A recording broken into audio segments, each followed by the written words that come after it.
Assalamualaikum warahmatullahi wabarakatuh. Pada kesempatan kali ini, saya akan memaparkan mengenai potensi mikroorganisme Streptomyces sp dalam bidang bioteknologi, khususnya sebagai penghasil antibiotik.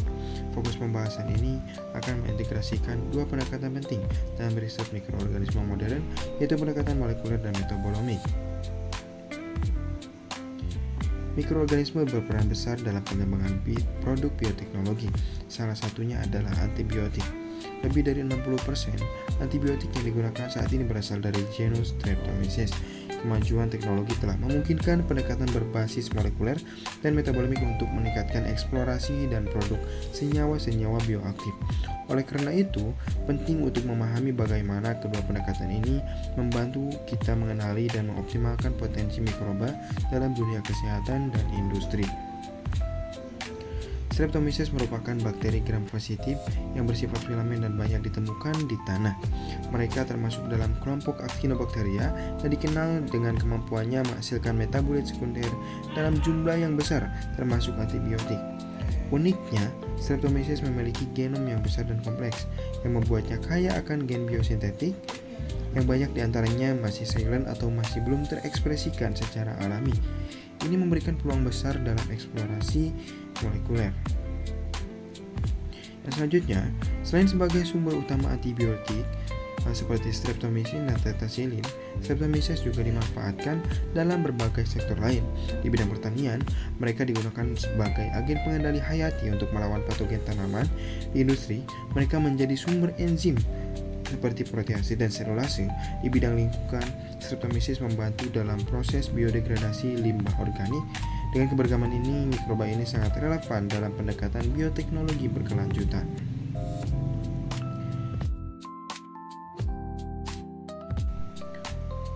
Pendekatan molekuler dilakukan dengan menganalisis struktur genetik Streptomyces untuk mengidentifikasi jalur biosintetik senyawa tertentu. Teknik seperti PCR, sequencing gen 16S-RNA, dan whole genome sequencing memungkinkan kita mengetahui potensi produksi senyawa tertentu. Bahkan dengan teknik ekspresi gen dan mutasi terarah, kita bisa mengaktifkan gen biosintetik yang tadinya tidak aktif dan mengatur produksinya agar lebih efisien.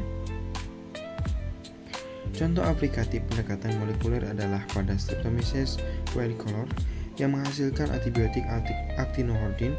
Gen biosintetik actinohordin dapat diaktifasi dengan memodifikasi regulator negatif atau memperkuat promotor gen tersebut. Dalam penelitian, pendekatan ini mampu meningkatkan produksi antibiotik hingga beberapa kali lipat. Hal ini menunjukkan efektivitas pendekatan molekuler dalam memperkuat produksi metabolit sekunder. Sementara pendekatan molekuler fokus pada gen, metabolomik berfokus pada produk dari ekspresi gen tersebut, yaitu metabolit. Metabolomik menganalisis semua senyawa kecil atau metabolit yang diproduksi oleh mikroorganisme dalam kondisi tertentu. Dengan alat seperti LC, MS, GC, MS, atau NMR, kita bisa mengidentifikasi senyawa bioaktif baru yang tidak terdeteksi sebelumnya. Ini sangat penting untuk penemuan obat baru dan studi biosintesis. Contoh pendekatan metabolomik yang sukses adalah pada Streptomyces avermitilis yang menghasilkan avermectin, senyawa antiparasit yang digunakan dalam bidang kedokteran dan pertanian. Dengan pendekatan metabolomik, peneliti dapat mengidentifikasi senyawa baru dengan mengubah kondisi fermentasi atau media. Analisis ini juga memungkinkan kita melihat jalur biosintesis senyawa yang tidak aktif di bawah kondisi normal. Kesimpulannya, dari penjelasan beberapa poin tadi, kita dapat menyimpulkan bahwa Streptomyces merupakan mikroorganisme dengan potensi besar dalam produksi antibiotik dan senyawa bioaktif lainnya. Pendekatan molekuler membantu kita mengeksplorasi dan merekayasa gen biosintetik, sedangkan pendekatan metabolomik memungkinkan kita mendeteksi senyawa baru dan memahami aktivitas metabolik mikroorganisme. Integrasi kedua pendekatan ini sangat penting untuk kemajuan bioteknologi modern. Demikian presentasi yang dapat saya sampaikan. Saya harap materi ini dapat memberikan pemahaman lebih dalam mengenai pemanfaatan mikroorganisme, khususnya Streptomyces sp dalam bioteknologi.